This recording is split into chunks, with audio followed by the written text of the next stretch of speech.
ನಮಸ್ಕಾರ. ಮೊದಲಿಗೆ ವಿಧಾನಸಭೆಯ ಕಲಾಪ ಸಭಾಧ್ಯಕ್ಷರು ಪ್ರಶ್ನೋತ್ತರ ಕಲಾಪವನ್ನು ಕೈಗೆತ್ತಿಕೊಂಡರು. ಶಾಸಕ ಕೌಜಲಗಿ ಮಹಂತೇಶ್ ಶಿವಾನಂದ್ ಅಕ್ರಮ ಮದ್ಯ ಮಾರಾಟದ ಬಗ್ಗೆ ಕೇಳಿದ ಪ್ರಶ್ನೆ ಸುದೀರ್ಘ ಚರ್ಚೆಗೆ ಗ್ರಾಸವಾಯಿತು. ಗ್ರಾಮೀಣ ಪ್ರದೇಶಗಳಲ್ಲಿ ಅನಧಿಕೃತ ಸ್ಥಳಗಳಲ್ಲಿ ಅಕ್ರಮ ಮದ್ಯ ಮಾರಾಟ ಮಾಡುತ್ತಿರುವ ಬಗ್ಗೆ ಶಾಸಕರ ಪ್ರಸ್ತಾಪಗಳಿಗೆ ಅಬಕಾರಿ ಸಚಿವ ಆರ್.ಬಿ. ತಿಮ್ಮಾಪುರ ಉತ್ತರ ನೀಡುತ್ತಿದ್ದ ಸಂದರ್ಭದಲ್ಲಿ ಪ್ರತಿಪಕ್ಷಗಳ ಸದಸ್ಯರು ಅಕ್ರಮ ಮದ್ಯ ಮಾರಾಟ ನಿಯಂತ್ರಿಸುವಂತೆ ಆಗ್ರಹಿಸಿದರು.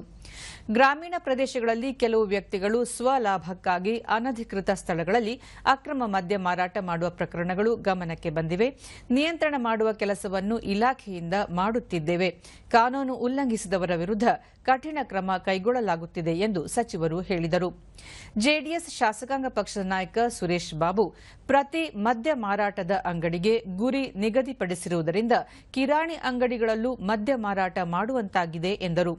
ಬಿಜೆಪಿಯ ಹಿರಿಯ ಶಾಸಕ ಆರ್. ಜ್ಞಾನೇಂದ್ರ ಕಿರಾಣಿ ಅಂಗಡಿಗೆ ಮದ್ಯ ಸರಬರಾಜಾಗುತ್ತಿದೆ, ಇದನ್ನು ತಡೆಯಬೇಕು ಎಂದು ತಿಳಿಸಿದರು. ಬಿಜೆಪಿಯ ಮತ್ತೊಬ್ಬ ಶಾಸಕ ಸಿದ್ದು ಸವದಿ ಹಳ್ಳಿಗಳಲ್ಲಿ ಅಕ್ರಮ ಮದ್ಯ ಮಾರಾಟ ಮಾಡುವವರ ಮಾಹಿತಿ ಅಬಕಾರಿ ಇನ್ಸ್ಪೆಕ್ಟರ್ಗಳಿಗೆ ಇರುತ್ತವೆ. ಇಂತಹ ಕಾರ್ಯಕ್ಕೆ ಉತ್ತೇಜನ ನೀಡುವ ಅಧಿಕಾರಿಯನ್ನು ಅಮಾನತು ಮಾಡಿ ಎಂದು ಆಗ್ರಹಿಸಿದರು. ಮಧ್ಯ ಪ್ರವೇಶಿಸಿದ ಸಭಾಧ್ಯಕ್ಷ ಯುಟಿ ಖಾದರ್ ಅವರು ಎಲ್ಲೆಲ್ಲಿ ಮದ್ಯ ಅಕ್ರಮವಾಗಿ ಮಾರಾಟವಾಗುತ್ತದೆ ಎಂಬ ಮಾಹಿತಿ ಶಾಸಕರಿಗೆ ಇರುತ್ತದೆ. ಅದರ ಪಟ್ಟಿ ಕೊಟ್ಟು ಕ್ರಮ ಕೈಗೊಳ್ಳಲು ಅಧಿಕಾರಿಗಳಿಗೆ ಸೂಚಿಸಿ, ಒಂದು ವೇಳೆ ಕ್ರಮ ಕೈಗೊಳ್ಳದೇ ಇದ್ದರೆ ಅಧಿಕಾರಿಯ ಮೇಲೆ ಕ್ರಮ ಜರುಗಿಸಿ ಎಂದು ಸಲಹೆ ಮಾಡಿದರು. ಬಿಜೆಪಿ ಶಾಸಕ ಬಿಪಿ ಹರೀಶ್ ಅವರ ಪ್ರಶ್ನೆಗೆ ಉತ್ತರಿಸಿದ ಗೃಹ ಸಚಿವ ಡಾ ಜಿ. ಪರಮೇಶ್ವರ್, ಮಾದಕ ವಸ್ತುಗಳ ದುಷ್ಪರಿಣಾಮಗಳ ಬಗ್ಗೆ ಶಾಲಾ ಕಾಲೇಜು ವಿದ್ಯಾರ್ಥಿಗಳಿಗೆ ಜಾಗೃತಿ ಮೂಡಿಸಲಾಗುತ್ತಿದೆ. ಗಾಂಜಾ, ಅಫೀಮು, ಮಟ್ಕಾ, ದಂಧೆ, ಕಳ್ಳಭಟ್ಟಿ, ಸರಗಳ್ಳತನ, ವಾಹನ ಕಳವು ಮತ್ತು ಮಾದಕ ವಸ್ತುಗಳ ಮಾರಾಟದ ಮೇಲೆ ನಿರಂತರವಾಗಿ ನಿಗಾ ವಹಿಸಿ ಕ್ರಮ ಕೈಗೊಳ್ಳಲಾಗುತ್ತಿದೆ. ರಾತ್ರಿ ಪಾಳಿಯ ಗಸ್ತುಗಳನ್ನು ಹೆಚ್ಚಿಸಲಾಗಿದೆ ಎಂದರು. ಗುರುರಾಜ್ ಶೆಟ್ಟಿ ಘಂಟಿಹೊಳಿ ಅವರ ಪ್ರಶ್ನೆಗೆ ಉತ್ತರಿಸಿದ ಪ್ರವಾಸೋದ್ಯಮ ಸಚಿವ ಎಚ್.ಕೆ. ಪಾಟೀಲ್, ರಾಜ್ಯದ ಕರಾವಳಿ ಭಾಗವು ಒಳಗೊಂಡಂತೆ ಒಟ್ಟಾರೆ ರಾಜ್ಯದ ಪ್ರವಾಸೋದ್ಯಮ ಅಭಿವೃದ್ಧಿಗಾಗಿ ಕರ್ನಾಟಕ ಪ್ರವಾಸೋದ್ಯಮ ನೀತಿ 2024-29 ಅನ್ನು ಜಾರಿಗೆ ತರಲಾಗಿದೆ. ಕರಾವಳಿ ಭಾಗಕ್ಕೆ ಪ್ರತ್ಯೇಕ ಪ್ರವಾಸೋದ್ಯಮ ನೀತಿ ತರುವ ಪ್ರಸ್ತಾವನೆ ಇಲ್ಲ. ಪ್ರವಾಸೋದ್ಯಮ ನೀತಿಯಲ್ಲೇ ಕರಾವಳಿ ಭಾಗದಲ್ಲಿನ ಎಲ್ಲಾ ವರ್ಗದ ಪ್ರವಾಸೋದ್ಯಮವನ್ನು ಅಭಿವೃದ್ಧಿಪಡಿಸಲು ಅವಕಾಶಗಳನ್ನು ಕಲ್ಪಿಸಲಾಗಿದೆ. ಕರಾವಳಿ ಹಾಗೂ ಕಡಲ ತೀರ ಪ್ರದೇಶಕ್ಕೆ ವಿಶೇಷ ಮಹತ್ವ ನೀಡಲಾಗಿದೆ ಎಂದರು. ಕಡಲ ತೀರಗಳಿಗೆ ಬ್ಲೂ ಫ್ಲಾಗ್ ಪ್ರಮಾಣ ಪತ್ರ ಪಡೆಯುವ ಗುರಿಯನ್ನು ಹೊಂದಲಾಗಿದೆ. ಕರಾವಳಿ ಕರ್ನಾಟಕದ ಯೋಜಿತ ಅಭಿವೃದ್ಧಿ ಯೋಜನೆ ಮತ್ತು ಸಿಆರ್ಝೆಡ್ ಮಾನದಂಡಗಳೊಂದಿಗೆ ಹೊಂದಾಣಿಕೆಗೆ ಒತ್ತು ನೀಡಲಾಗಿದೆ. ಹೀಗೆ 20 ಅಂಶಗಳ ಕಾರ್ಯಕ್ರಮವನ್ನು ಹಮ್ಮಿಕೊಳ್ಳಲಾಗಿದೆ. ಅಲ್ಲದೆ ಸಮುದ್ರದ ಮೇಲೆ ವಿಮಾನಗಳು ಇಳಿಸುವ ಬಗ್ಗೆ ಚಿಂತನೆ ನಡೆದಿದ್ದು ರಷ್ಯಾದವರು ಆಸಕ್ತಿ ತೋರಿದ್ದಾರೆ ಎಂದು ಹೇಳಿದರು. ಪುತ್ತೂರು ಕ್ಷೇತ್ರದ ಶಾಸಕ ಅಶೋಕ್ ಕುಮಾರ್ ರೈ, ದಕ್ಷಿಣ ಕನ್ನಡ ಜಿಲ್ಲೆಯಲ್ಲಿ ಬಹಳಷ್ಟು ಕುದ್ರು ದ್ವೀಪಗಳಿವೆ. ಹಲವು ವರ್ಷಗಳ ಹಿಂದೆ ಇಲ್ಲಿನ 1-2 ಎಕರೆ ಜಾಗವನ್ನು ಇತರರಿಗೆ ಮಂಜೂರು ಮಾಡಲಾಗಿದೆ. ಅಲ್ಲಿ ಯಾರೂ ವಾಸ ಮಾಡುತ್ತಿಲ್ಲ. ಸದರಿ ಜಾಗಕ್ಕೆ ಪರಿಹಾರ ನೀಡಿ ಮರು ಸ್ವಾಧೀನಪಡಿಸಿಕೊಂಡರೆ ಅಲ್ಲಿ ಸ್ಟಾರ್ ಹೋಟೆಲ್ಗಳನ್ನು ನಿರ್ಮಿಸಿ ಪ್ರವಾಸೋದ್ಯಮಕ್ಕೆ ಒತ್ತು ನೀಡಬಹುದು ಎಂದರು. ಇದಕ್ಕೆ ಉತ್ತರಿಸಿದ ಸಚಿವ ಎಚ್.ಕೆ. ಪಾಟೀಲ್, ಗೆಜ್ಜೆಗಿರಿ ನಂದನ ಬೀತಿಲ್ ಕ್ಷೇತ್ರದ ಅಭಿವೃದ್ಧಿಗೆ ಈಗಾಗಲೇ ಹಣ ಬಿಡುಗಡೆ ಮಾಡಲಾಗಿದೆ. ನಾಯರ್ ಕುದ್ರು ಸೇರಿದಂತೆ ಇತರ ದ್ವೀಪಗಳ ಅಭಿವೃದ್ಧಿಗೆ ಒತ್ತು ನೀಡಲಾಗುವುದು ಎಂದರು. ಬಂಗಾರಪೇಟೆ ಕ್ಷೇತ್ರದ ಆಡಳಿತ ಪಕ್ಷದ ಶಾಸಕ ಎಸ್.ಎ. ನಾರಾಯಣಸ್ವಾಮಿ, ಸಣ್ಣ ನೀರಾವರಿ ಇಲಾಖೆಯಲ್ಲಿ ತಮ್ಮ ಕ್ಷೇತ್ರಕ್ಕೆ 7 ಕೋಟಿ ಮಾತ್ರ ಅನುದಾನ ಒದಗಿಸಲಾಗಿದೆ. ಖರ್ಚಾಗಿರುವುದು 3 ಮಾತ್ರ. 2021ರಿಂದ ಈವರೆಗೂ ಹಣ ಮಂಜೂರಾಗಿಲ್ಲ. ನಮ್ಮ ಭಾಗದಲ್ಲಿ ನದಿ ಮೂಲಗಳಿಲ್ಲ, ಕೆರೆಗಳೇ ಜಲಮೂಲಗಳು. ಹೆಚ್ಚಿನ ಅನುದಾನ ನೀಡಿ ಎಂದು ಹೇಳಿದರು. ಕೆಸಿ ವ್ಯಾಲಿ 2ನೇ ಹಂತದಲ್ಲಿ ಬೆಂಗಳೂರಿನಿಂದ 400 ಎಂಎಲ್ಡಿ ನೀರನ್ನು ಹರಿಸಬೇಕು ಎಂದು ಒಪ್ಪಂದವಾಗಿತ್ತು. ಮೊದಲ ಹಂತದಲ್ಲೂ ಸಮರ್ಪಕವಾಗಿ ನೀರು ಹರಿಸಲಾಗಿದೆ. ಅದರಿಂದ ಬರ ನೀಗಿದೆ. ಅಂತರ್ಜಲ ಸುಧಾರಣೆ ಆಗಿತ್ತು. 2 ವರ್ಷದಿಂದ 280 ಎಂಎಲ್ಡಿ ಮಾತ್ರ ನೀರು ಹರಿಸಲಾಗುತ್ತಿದೆ. ನೀರಿನ ಕೊರತೆಯಾಗಿದೆ. ಜಿಲ್ಲೆಯ ಕೊನೆಯ ಭಾಗವಾಗಿರುವ ತಮ್ಮ ಬಂಗಾರಪೇಟೆ ಕ್ಷೇತ್ರಕ್ಕೆ ನೀರೇ ತಲುಪುತ್ತಿಲ್ಲ. 4 ವರ್ಷದಿಂದ ನೀರು ಸಿಕ್ಕಿಲ್ಲ. ಕೆಸಿ ವ್ಯಾಲಿ ಯೋಜನೆಯ ಉದ್ದೇಶ ಈಡೇರಿಲ್ಲ ಎಂದು ವಿವರಿಸಿದರು. ಉಪಮುಖ್ಯಮಂತ್ರಿ ಡಿಕೆ ಶಿವಕುಮಾರ್ ಎತ್ತಿನಹೊಳೆಯ 24 ಟಿಎಂಸಿಯಲ್ಲಿ 18 ಟಿಎಂಸಿ ನೀರು ಬರುತ್ತದೆ, 16 ಟಿಎಂಸಿಯನ್ನು ಕುಡಿಯುವ ನೀರಿಗೆ ಬಳಕೆ ಮಾಡಿಕೊಳ್ಳಬೇಕಿದೆ. ಕೆಲವು ಭಾಗದಲ್ಲಿ ಅರಣ್ಯ ಇಲಾಖೆಯವರು ಕೆಲಸ ಮಾಡಲು ಬಿಟ್ಟರೆ ಕೆಲಸ ಮುಂದುವರಿಯುತ್ತದೆ ಎಂದು ಹೇಳಿದರು. ತಿಪಟೂರು, ಕೊರಟಗೆರೆ, ಚಿಕ್ಕನಾಯಕನಹಳ್ಳಿ, ಮಧುಗಿರಿ ತಾಲೂಕುಗಳ ಕೆರೆಗಳಿಗೆ ನೀರು ತುಂಬಿಸಲಾಗುತ್ತದೆ. ಚಿಕ್ಕಬಳ್ಳಾಪುರ, ಕೋಲಾರ ಜಿಲ್ಲೆಗಳಿಗೆ ನೀರು ಕೊಡುವುದಿಲ್ಲ ಎಂಬ ಆತಂಕ ಆ ಭಾಗಕ್ಕೆ ಇದೆ. ಮುಖ್ಯಮಂತ್ರಿಯವರ ಸೂಚನೆ ಮೇರೆಗೆ ಕೋಲಾರ ಹಾಗೂ ಚಿಕ್ಕಬಳ್ಳಾಪುರ ಜಿಲ್ಲೆಗಳಿಗೆ ನೀರು ಹರಿಸಲು ಮೊದಲ ಆದ್ಯತೆ ನೀಡಲಾಗುವುದು ಎಂದರು. ಪ್ರಶ್ನೋತ್ತರ ಕಲಾಪಕ್ಕೆ ಶಾಸಕ ಯುಬಿ ಬಣಕಾರ್ ತಡವಾಗಿ ಬಂದು ಪ್ರಶ್ನೆ ಕೇಳಲು ಅವಕಾಶ ಕೇಳಿದರು. ಆಗ ಸಭಾಧ್ಯಕ್ಷರು, ಶಾಸಕರು ಖುದ್ದು ಹಾಜರಿದ್ದು ಪ್ರಶ್ನೆ ಕೇಳಬೇಕು, ಬೇರೆಯವರಿಗೆ ಪ್ರಶ್ನೆ ಕೇಳಲು ಅವಕಾಶ ನೀಡಬಾರದು ಎಂದು ಕಾರ್ಯಕಲಾಪ ಸಲಹಾ ಸಮಿತಿ ಸಭೆಯಲ್ಲಿ ನಿರ್ಣಯವಾಗಿದೆ. ಸಭೆಯಲ್ಲಿ ಮುಖ್ಯಮಂತ್ರಿ, ಉಪಮುಖ್ಯಮಂತ್ರಿ, ವಿರೋಧ ಪಕ್ಷದ ನಾಯಕರು ಭಾಗವಹಿಸಿದ್ದು ಎಂದು ಹೇಳಿದರು. ಇದಕ್ಕೆ ಡಿಕೆ ಶಿವಕುಮಾರ್ ಕೂಡ ಧ್ವನಿಗೂಡಿಸಿದರು. ಆಗ ಜೆಡಿಎಸ್ ಶಾಸಕಾಂಗ ಪಕ್ಷದ ನಾಯಕ ಸಿಬಿ ಸುರೇಶ್ ಬಾಬು, ಶಾಸಕರಿಗೆ ನಿಯಮ ಅನ್ವಯವಾಗುವುದಾದರೆ ಸಚಿವರಿಗೂ ಇದೇ ನಿಯಮಗಳು ಇರಬೇಕು ಎಂದರು.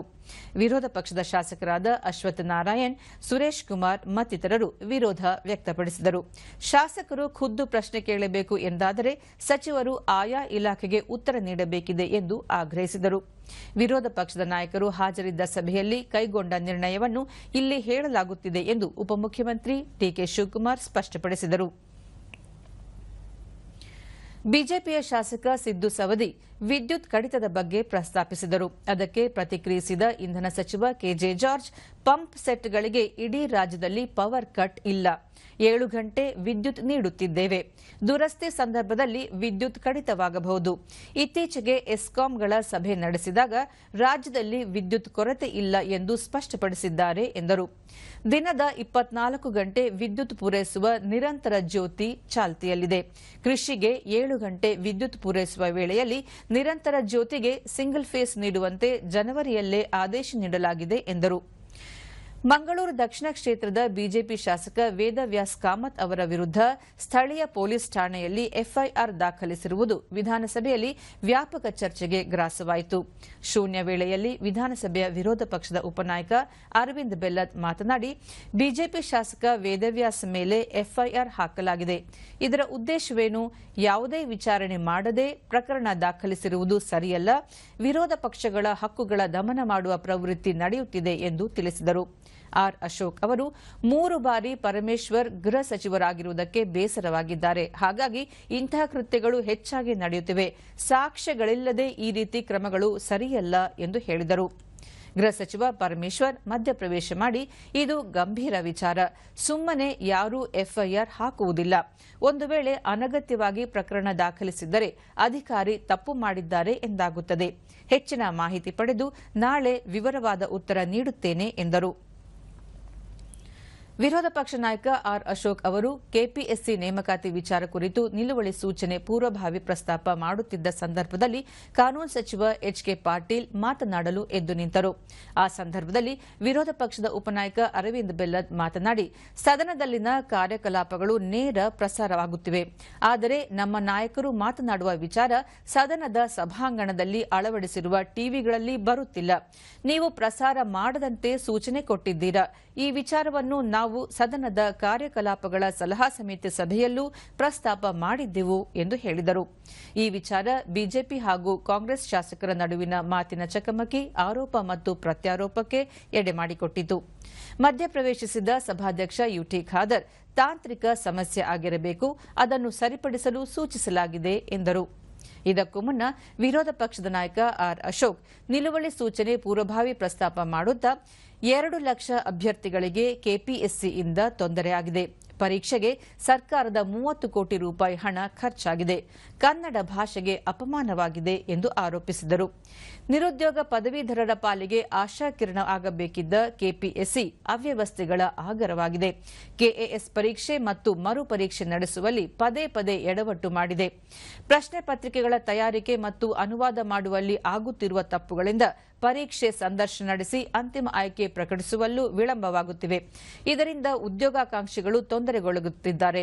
ಸರ್ಕಾರದ ರಾಜಕೀಯ ಹಸ್ತಕ್ಷೇಪ, ಭ್ರಷ್ಟಾಚಾರ, ಸ್ವಜನ ಪಕ್ಷಪಾತ ಈ ಎಲ್ಲಾ ಗೊಂದಲಗಳಿಗೆ ಮೂಲ ಕಾರಣವಾಗಿದೆ ಎಂದು ಆರೋಪಿಸಿದರು. ಪ್ರತಿ ಪರೀಕ್ಷೆಗೆ 15 ಕೋಟಿ ರೂಪಾಯಿ ವೆಚ್ಚವಾಗಿದೆ. ಬರಗಾಲ ಹಾಗೂ ಕ್ಷೇತ್ರದ ಅಭಿವೃದ್ಧಿಗಾಗಿ ಪ್ರತಿ ರೂಪಾಯಿ ಅನುದಾನಕ್ಕೂ ನಾವು ಮುಖ್ಯಮಂತ್ರಿಗಳ ಮನೆಗೆ ಹೋಗುತ್ತೇವೆ. ಹೀಗೆ ಮುಂದುವರೆದರೆ ಎಷ್ಟು ಮಂದಿ ಉದ್ಯೋಗಾಕಾಂಕ್ಷಿಗಳು ಆತ್ಮಹತ್ಯೆ ಮಾಡಿಕೊಳ್ಳುತ್ತಾರೋ ಗೊತ್ತಿಲ್ಲ ಎಂದರು.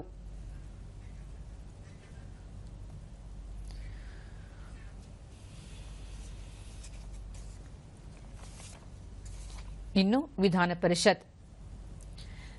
ಪರಿಷತ್ತಿನ ಮುಂದುವರೆದ ಜಂಟಿ ಅಧಿವೇಶನದಲ್ಲಿ ಇಂದು ವಿಧಾನ ಪರಿಷತ್ತಿನಲ್ಲಿ ಮೊದಲು ಸಂತಾಪ ಸೂಚಿಸುವ ಮೂಲಕ ದಿನದ ಕಲಾಪಕ್ಕೆ ಸಭಾಪತಿ ಬಸವರಾಜ ಹೊರಟ್ಟಿ ಅವರು ಚಾಲನೆ ನೀಡಿದರು. ಅನಾರೋಗ್ಯದ ಹಿನ್ನೆಲೆಯಲ್ಲಿ ನಿಧನರಾದ ಹಿರಿಯ ರಾಜಕಾರಣಿ ಹಾಗೂ ಪತ್ರಕರ್ತ ಖಾಜಿ ಅರ್ಷದ್ ಅಲಿ ನಿಧನಕ್ಕೆ ವಿಧಾನ ಪರಿಷತ್ನಲ್ಲಿ ಇಂದು ಭಾವಪೂರ್ಣ ಶ್ರದ್ದಾಂಜಲಿ ಸಲ್ಲಿಸಲಾಯಿತು. ಮೊದಲು ಸಭಾಪತಿ ಅವರು ಸಂತಾಪ ನಿರ್ಣಯ ಓದಿ ಅವರ ಸೇವೆಯನ್ನು ಸ್ಮರಿಸಿದರು. ಪ್ರತಿಪಕ್ಷ ನಾಯಕ ಛಲವಾದಿ ನಾರಾಯಣಸ್ವಾಮಿ, ಸಚಿವ ಈಶ್ವರ್ ಖಂಡ್ರೆ ಸೇರಿದಂತೆ ಹಲವು ಸದಸ್ಯರು ಖಾಜಿ ಅರ್ಷದ್ ಅಲಿ ಕುರಿತು ಮಾತನಾಡಿದರು. ಮೃತರ ಗೌರವಾರ್ಥವಾಗಿ ಸದನದ ಸದಸ್ಯರು ಎದ್ದು ನಿಂತು ಮೌನಾಚರಣೆ ಸಲ್ಲಿಸಿದರು. ನಂತರ ಸಭಾಪತಿ ಅವರು ಸದನದಲ್ಲಿ ಕಡ್ಡಾಯವಾಗಿ ಹಾಜರಿರಬೇಕಾದ ಸಚಿವರು ಮತ್ತು ಅಧಿಕಾರಿಗಳ ಹೆಸರುಗಳನ್ನು ಓದಿ ಪ್ರಶ್ನೋತ್ತರ ಕಲಾಪವನ್ನು ಆರಂಭಿಸಿದರು. ಬಿಜೆಪಿ ಸದಸ್ಯ ಎಸ್ವಿ ಸಂಕನೂರ್ ಅವರು ಇನ್ವೆಸ್ಟ್ ಕರ್ನಾಟಕದಲ್ಲಿ ಎಷ್ಟು ಹೂಡಿಕೆ ಮಾಡಿದ್ದಾರೆ, ಎಲ್ಲೆಲ್ಲಿ ಒಡಂಬಡಿಕೆ ಆಗಿದೆ ಎನ್ನುವುದರ ಬಗ್ಗೆ ತಿಳಿಸಬೇಕು ಎಂದರು. ಇದಕ್ಕೆ ಉತ್ತರಿಸಿದ ಸಚಿವ ಎಂಬಿ ಪಾಟೀಲ್, ಈ ಬಾರಿಯ ಇನ್ವೆಸ್ಟ್ ಕರ್ನಾಟಕದಲ್ಲಿ 98 ಕಂಪನಿಗಳೊಂದಿಗೆ ಒಡಂಬಡಿಕೆ ಮಾಡಿಕೊಳ್ಳಲಾಗಿದೆ. 20 ಕಂಪನಿಗಳಿಗೆ ಅನುಮೋದನೆ ಕೊಡಲಾಗಿದೆ. ಇದರಲ್ಲಿ 2 ಯೋಜನೆಗಳು ಅನುಷ್ಠಾನಗೊಂಡಿವೆ ಎಂದು ಸ್ಪಷ್ಟಪಡಿಸಿದರು. ಬಿಜೆಪಿ ಸದಸ್ಯ ಪ್ರತಾಪ್ ಸಿಂಹ ಅವರು ನಗರ, ಪಟ್ಟಣ, ಸ್ಥಳೀಯ ಸಂಸ್ಥೆ ವ್ಯಾಪ್ತಿಯಲ್ಲಿ ಈ ಖಾತಾ ಸಮಾನಾಂತರವಾಗಿ ಬಿ ಖಾತಾ ಕೊಡಲಾಗಿದ್ದು ಯಾವ ಹಂತದಲ್ಲಿದೆ ಎಂದು ಪೌರಾಡಳಿತ ಸಚಿವ ರಹೀಂ ಖಾನ್ ಅವರಿಗೆ ಪ್ರಶ್ನೆ ಮಾಡಿದರು. ಸಚಿವ ರಹೀಂ ಖಾನ್ ಉತ್ತರಿಸಿ, ಬಿ ಖಾತಾ ಆರಂಭವಾಗಿದೆ. ನೀತಿ ಮತ್ತು ನಿಯಮಗಳನ್ನು ಈಗಾಗಲೇ ತಿಳಿಸಲಾಗಿದೆ. 3 ತಿಂಗಳು ಮಾತ್ರ ಕಾಲಾವಕಾಶ ನೀಡಲಾಗಿದೆ. ಈಗಾಗಲೇ ನೀತಿ ಮತ್ತು ನಿಯಮಗಳನ್ನು ಮಾಡಿ ಈ ಖಾತಾ ಮಾಡಲಾಗಿದೆ. ಜನರ ಬಳಿ ಯಾವುದೇ ದಾಖಲೆ ಇರಲಿಲ್ಲ. ಯಾವುದೇ ಮನೆಗಳಿಗೆ ಹೋದಾಗ ರಸ್ತೆ, ವಿದ್ಯುತ್ ಸಂಪರ್ಕ ಇರುತ್ತಿರಲಿಲ್ಲ. ಇದು ಐತಿಹಾಸಿಕ ನಿರ್ಧಾರ ಎಂದು ಪ್ರಶಂಸಿಸಿದರು.